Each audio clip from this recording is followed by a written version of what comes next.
సంగారెడ్డి జిల్లా సదాశివపేట పట్టణంలో వీరశైవ చౌకీ మఠం ఆధ్వర్యంలో శ్రావణ మాస పర్యటనకు సంబంధించిన ప్రథమ ప్రకటన కరపత్రాన్ని ఘనంగా ఆవిష్కరించారు.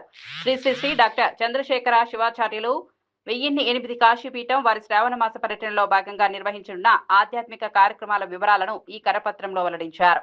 ఈ సందర్భంగా మఠం అధ్యక్షుడు, కార్యదర్శులు, కార్యవర్గ సభ్యులు పాల్గొని కార్యక్రమాన్ని ప్రారంభించారు. శ్రావణ మాసంలో నిర్వహించే ప్రత్యేక పూజలు, ధార్మిక సభలు, భక్తులకు ఆధ్యాత్మిక సందేశాలు అందించే కార్యక్రమాలు విజయవంతం చేసేందుకు భక్తులు పెద్ద సంఖ్యలో పాల్గొనాలని పిలుపునిచ్చారు. పర్యటన షెడ్యూల్ కు సంబంధించిన వివరాలను ప్రజలకు చేరవేసేందుకు ఈ కరపత్రం ఉపయోగపడుతుందని చెప్పారు. శ్రీ జగద్గురు పంచాచార్య ప్రసీదంతు ఓం శ్రీ గురు బసవలింగాయ నమః. ఈనాటి సదాశివపేట చౌకీ మఠం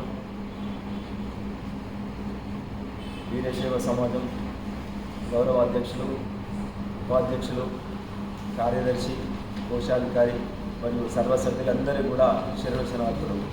సమాజం సర్వసభ్య అందరికీ కూడా మరొకసారి శిరవచనార్థులు సమర్పించుకుంటూ మరి సదాశివపేట పట్టణం ఒక ఆధ్యాత్మిక వేదికగా నిలుస్తున్నటువంటి, మార్గదర్శకంగా నిరంతరం ప్రయత్నిస్తున్నటువంటి ఒక వీరశైవ ధర్మాన్ని అస్తిత్వాన్ని ముందుకు తీసుకుపోయే తరుణంలో సదాశివపేట చౌకీ మఠంకు ఒక మహోన్నతమైనటువంటి ప్రతిష్ట కలిగి ఉన్నదన్న సంగతి మనందరికీ తెలుసు.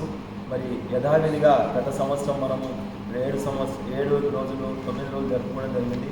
మరి అదే ఆనవాయితీగా ఈ సంవత్సరం కూడా ఆధ్యాత్మిక కార్యక్రమాల్లో భాగంగా మన చౌకీ మఠం నందు కాశీ జగద్గురు శ్రీమద్ జగద్గురు కాశీ జగద్గురు చంద్రశేఖర శివాచార్య స్వామి వారి యొక్క కార్యక్రమము, అదేవిధంగా గత సంవత్సరం మాదిరిగానే వారు 12వ తారీఖు అమావాస్య నాడు ఇక్కడికి ఆగమనం జరుగుతుంది.